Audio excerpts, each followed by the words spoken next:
Lesson 46. Lesson 46. Hobbies. Hobbies. First listen and then answer the following question. Who, according to the author, are Fortune's favorite children? A gifted American psychologist has said, worry is a spasm of the emotion. The mind catches hold of something and will not let it go. It is useless to argue with the mind in this condition. The stronger the will, the more futile the task. One can only gently insinuate something else into its convulsive grasp.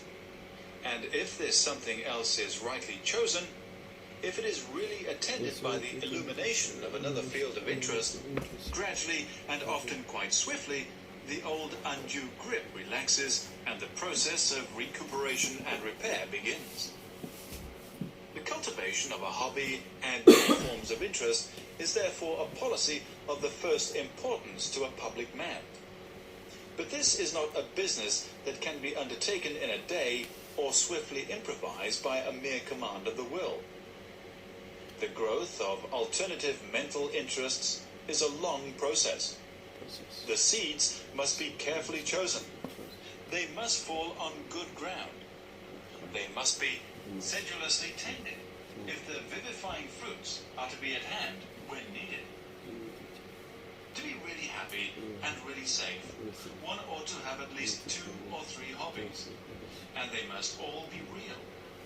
It is no use starting late in life to say, I will take an interest in this or that. Such an attempt only aggravates the strain of mental effort. A man may acquire great knowledge of topics unconnected with his daily work, and yet get hardly any benefit or relief. It is no use doing what you like. You have got to like what you do.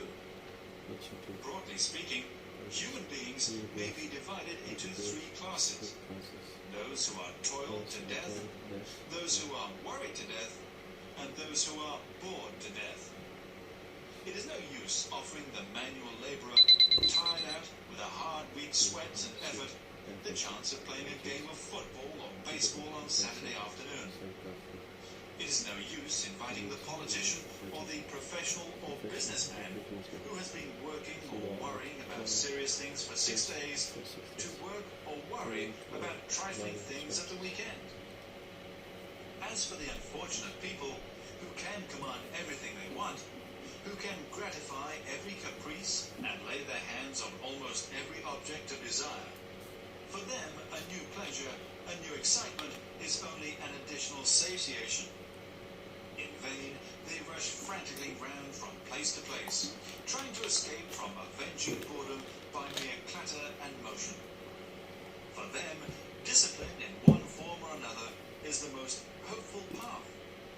It may also be said that rational, industrious, useful human beings are divided into 2 classes. First, those whose work is work and whose pleasure is pleasure. And secondly, those whose work and pleasure are one. Of these, the former are the majority. They have their compensations.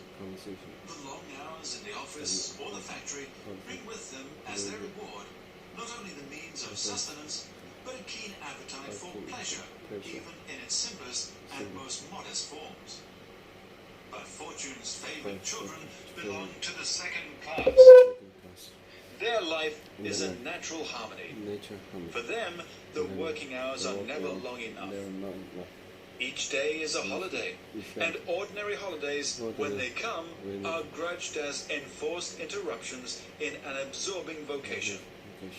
Yet to both classes, the need of an alternative outlook, of a change of atmosphere, of a diversion of effort, is essential. Indeed, it may well be that those whose work is their pleasure are those who most need the means of banishing it at intervals from their minds.